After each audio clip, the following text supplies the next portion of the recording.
Ahmed? Happy New Year. And you?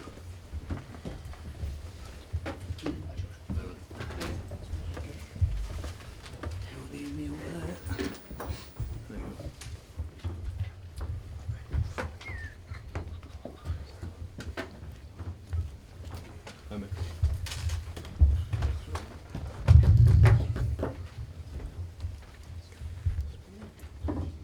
Any more for any more? It's your lot, I think. Mark, can we talk transfer window first? I know you love it. Go ahead.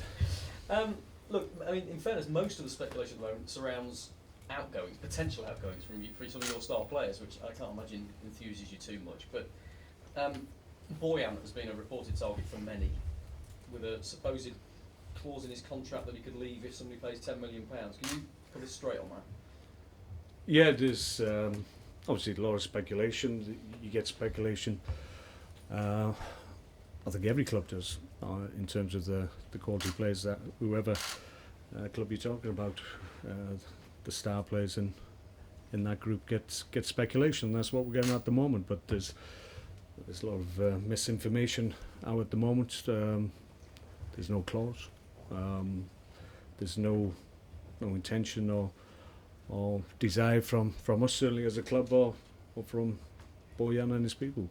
In my view, from what conversation I've had, and he's very happy, and we're very happy with him. So I think it's just a normal January story, really. So there is no £10 million clause in his contract that would see him leave? No, it's just a little bit of mischief making, I think. What about Arnautovic? Reportedly a target for PSG again. He's your top scorer this season. If with the amount of money they've got, does that frighten you?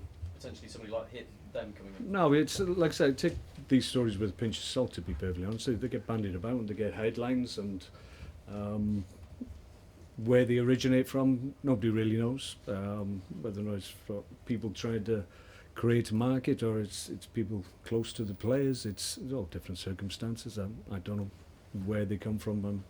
I'm sure Marco himself doesn't know anything of any interest, so it's one of those that you take it with a pinch of salt, to be perfectly honest. A lot of these stories are without substance, and they run their course, and then you usually find the players are still where they were at the beginning of January, which is obviously where we feel we'll be at the end of this window.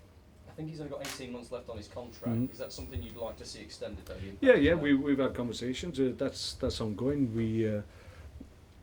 We're working through the squad when we feel we can offer deals to our players.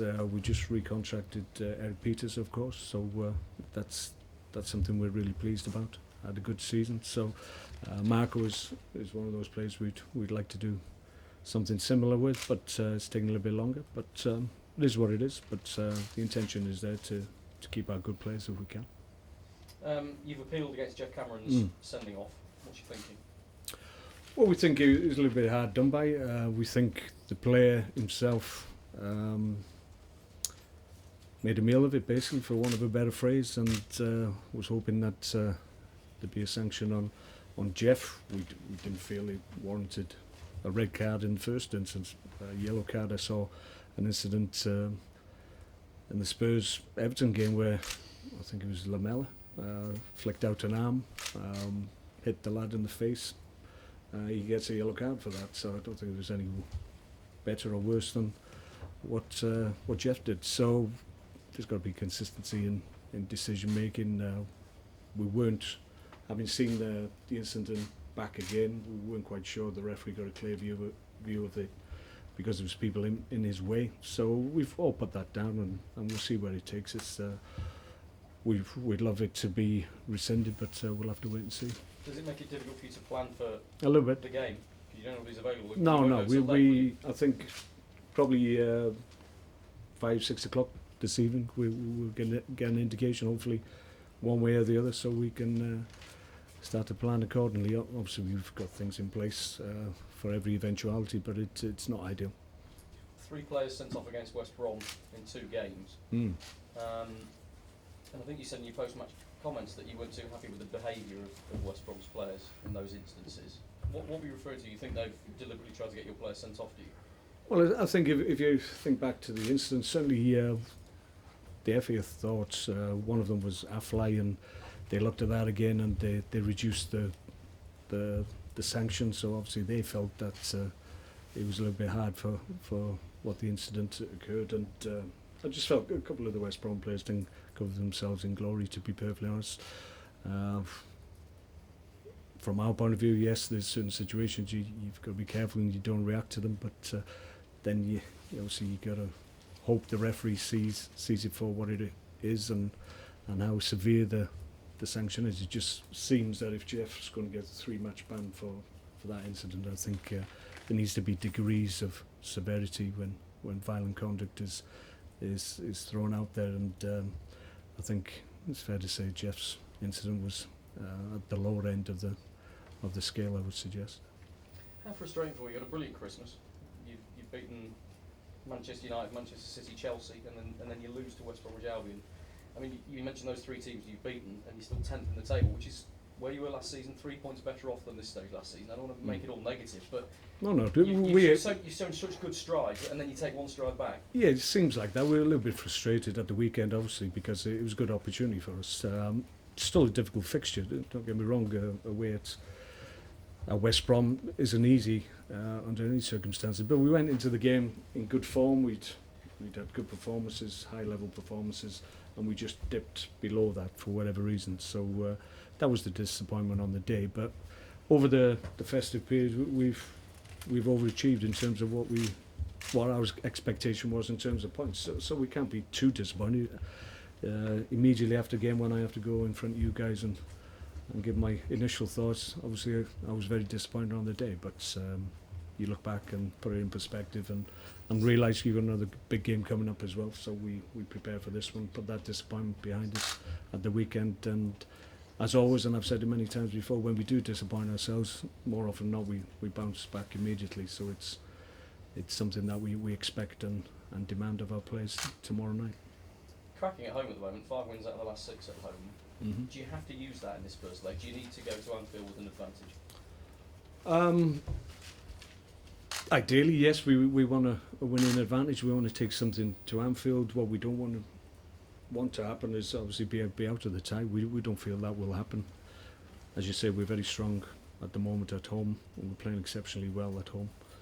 And given good teams, which Liverpool undoubtedly are, giving them real problems, and teams have to be at their best to withstand us at home. So we've got to hit our levels once again. We always talk about that.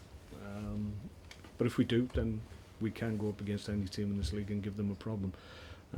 So that's what we need to do against a good Liverpool team, who maybe at the weekend had a similar situation as ourselves, didn't play possibly as well as they felt they had the capability of doing. So they'll be looking to bounce back as well with a good performance. So it's gearing up to be a fantastic semi-final. We're all looking forward to it. You'll be aware of how important this competition is to this football club. The only trophy we've ever won in 72. I think you've won it 3 times as a player as well. It could be special, couldn't it? And it could be a special atmosphere with that in mind. Well, yeah, it's the first semi-final in this competition for 40-odd years. So it's a game of significance for us. These are the games we want to be involved in the future as well. So this is hopefully first of many opportunities we hope in the future, but ahead of us is a good Liverpool team with good individual talents that will take some overcoming, but the key is that we make sure we're very much in the tie, and we'll see where it takes us, but I think the anticipation of the game is something that we're working with and enjoying, and we're going to look forward to it and play as well as we can, hopefully. What do you make of the Klopp era as it is so far? It's still pretty early days, but a little bit inconsistent, I think, would be the fairest assessment. It's early days, goodness me. I don't know how many games he's actually had, 8, 10, something like that in all competitions. So it's very early. He came in, and as always, you get a new manager bounce, and he certainly had that. Some great results. Man City spring to mind, Chelsea away as well. So had an immediate impact. Now it's a little bit different. It's a situation where you've got to get to grips with the Premier League, and that takes time for anyone. So he'll be learning as he's going along. He's an intelligent man, he understands the game. He's been at this level for a long time. So, but this will be new to him, absolutely. So it's about getting to know opposition and opposition teams, what they can offer, what they can do to hurt you. And as I say, he'll learn from every game he has at this level now. Good time to play them? Difficult to say. Like I said, good teams, and we class ourselves as a good team, react when they disappoint themselves, which we feel we did, and maybe Liverpool felt the same about their result at the weekend. So it's a good time for us to play them because we know we will get a reaction, and we're at home. So on that basis, yes, it probably is a good time to play. Thank you. Mark, Okay. just a couple of questions. Jurgen Klopp was saying today that Stoke is probably the team that he knows best because he knows most of your players that you've got here. A fair point. Can that play into his hands or not? No, I think he'll have a good understanding of most players in the Premier League. It's a European league now. There's a lot of talent at almost every club that will have had maybe a presence in European leagues before they arrive on these shores. So, yeah, I understand what he's saying, but I don't think that gives him any advantage as such. You still got to be able to work out a game and on the day execute that plan, and hopefully that you first and foremost pick the right plan, and the plan is executed, and you win the game. But knowledge of players is there for everybody. It's there's not too many secrets in world football these days. So most managers know the players they're going up against. You were saying to Rob that he probably hasn't had time to settle in and with his ideas and stuff. But as a person, have you been impressed with the vibrancy he seems to have brought? Oh yeah, I think everybody's warm to his manner and his personality. He fills a room with his personality, and he's always got a smile on his face. So I think he's been a welcome addition to the Premier League. So he's going to shake things up there. I think he needs that time, as we all do. But first impressions are very good, and I think it's great that he's here.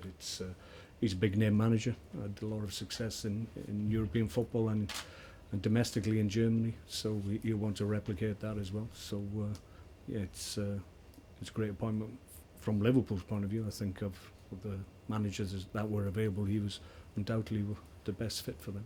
And I was just wondering as well, you spoke last week about the 3 different competitions with these 3 games, obviously in the FA Cup at the weekend, but was there any tiredness at all after the defeat against West Brom? Because you went with the same side again, so do you shake it up a little bit, or will you go with There's a temptation to do that. It comes into my thinking. At the weekend, I just went on the basis that arguably we'd just produced 2 of the best performances, certainly this season, and a lot of people were saying for many seasons. So we had 4 days recovery, arguably more than we usually have before a weekend game when we've had midweek games. So I didn't think it was a risk in terms of physically, but maybe mentally we just weren't quite at the level we were against Everton and Man United. So with hindsight, you think, well, possibly you could have made changes, but I don't think there's any danger of our mentality not being quite right in a cup semi-final. So I could make changes, but I could go with what I've got. I'm not going to tell you here and now, but we still got a little bit of an issue, obviously, with Jeff's situation, so that might change my thinking as well. So we have to wait on that first and foremost, and once we get an answer from the FA in regard to whether or not he's going to be suspended or available, then we can start to decide exactly what we're going to do. Mark, how big a part will the crowd play at the Britannia tomorrow night? It's always difficult to come here, but it's a really important game, and they can. Yeah, I have no doubt that the crowd will sense very, very quickly how important their role is, and we've been able to produce some really good performances for them at home, and you sense everybody's really enjoying what we're doing, certainly in the Britannia at the moment. So they'll come with an expectation that we'll perform at a good level, and they'll enjoy the entertainment, they'll enjoy the game, and when we reach good levels, then the crowd, almost to a man, will get behind us and raise their levels of sound and pressure on the opposition, because that's what happens when teams come here. They get a real sense of the crowd being with us, and that can be another factor that opposition teams have to deal with. Okay. Any injuries after the West Bromwich Albion game? No, not after the game. Phil Barsley just pulled up in training today, so we'll have to check on him whether or not he'll be an option. But apart from that, we've got a good clean bill of health. For all the likes of like Odin Wingy, Gibbon, people like that that've been out for a little while. It's only Shea, obviously, still not available, but Odin Wingy, Mark Nunez, Stevie Ireland, they're all available. Yeah. Okay. Thanks. Thanks.